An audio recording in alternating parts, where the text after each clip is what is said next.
I have 6 steps that I feel like that any business owner can use to run a business. Any business can use these, take these steps and have a successful business.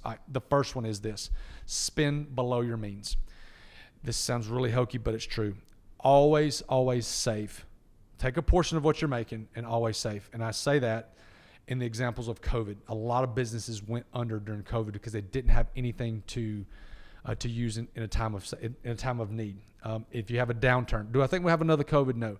If we have a downturn, something happens and things shut up. A recession. There's a lot of people that went under in 2008 when there was a recession. So you've got to have money saved.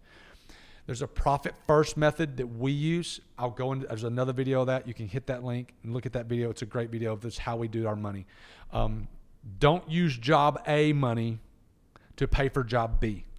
So if take the money that you've made and use that money for that job. Don't use it for something else. Always, always, always have someone keep your books. The reason I say this is because you can tilt towards fudging your books in a certain way. Pay someone to do your bookkeeping so that you can get a report at the end of every month. We use Empire. Lindsay Miller's wonderful. They do a great job. They do people all over the country. So spend below your means is huge in doing any business. The next thing, go above and beyond.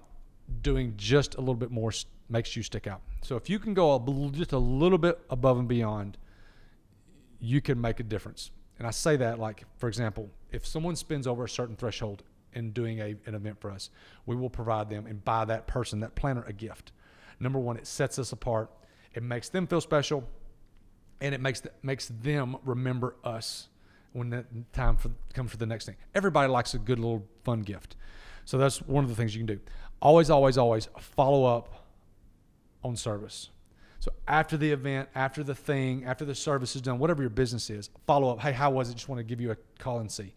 Whether it's the owner or the salesperson or whatever, always follow up. So going above and beyond is critical in anything that we do in any business.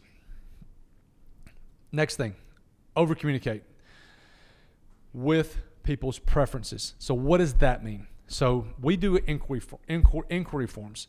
And on the inquiry form, it says, how do you want us to reach out to you? And they are text, their email, their phone call. So here's the thing. You have people that are talkers. Now, talkers take up more of our time, but you don't have a lot of them. You have people that are texters, that they want to be text all the information. That's great. And then you have email. Figure out what their method of how they want to be communicated to and communicate to them and over-communicate to them. When I say that is, this is what we're doing. This is what's coming next. This is where we're going.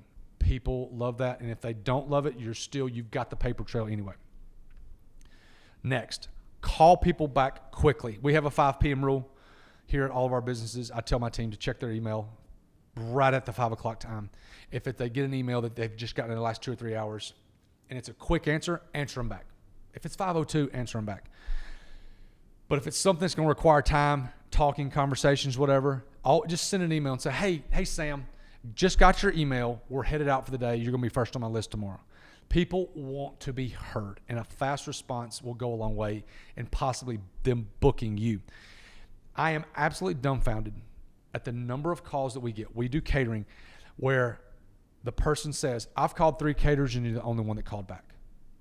I can't wrap my mind around that. And right now I'm in the process of doing a couple construction projects. And so there are contractors that say the same thing about subs or different things. People just don't call back. And I don't know what the deal is. I don't know why people aren't calling back. So calling people back quickly is absolutely a must in running a successful business. The next one is a little bit obvious, but it goes without saying, is be good at what you do. So sometimes you are very, very good at what you do, or you are the only one that does that thing. At some point, someone's going to come along and they're going to compete with you. You got to be good at what you do. You got to evolve. For example, when we lived in Tennessee, we were the first meal prep company anywhere within a 50-mile radius. When I left 4 years later, there were 5 within 50 miles, which is crazy because there's not many people that live there. But you got to be good at what you do. And understand this, you can always be better. So for example, if I'm a videographer or a photographer, there's always something new out there that's going to make me stand out that I can do better. Or if I'm a chef, I can always have another idea or another thing. For example, we go to food shows to find different new ideas because there's always someone out there. So constantly try to get better at whatever you do to offer that to your people. Lastly, and I've had this a bunch, never talk about another job. So I'll give you 2 examples of this. You'll never hear me say, if I'm in a catering job, a big catering job, you'll never hear me give an excuse of something why we're late because we were doing something else for another client or doing this or doing that. I will never say that because I don't want someone to say that to me. If someone's cutting my grass or painting my house or doing something for me, I don't ever want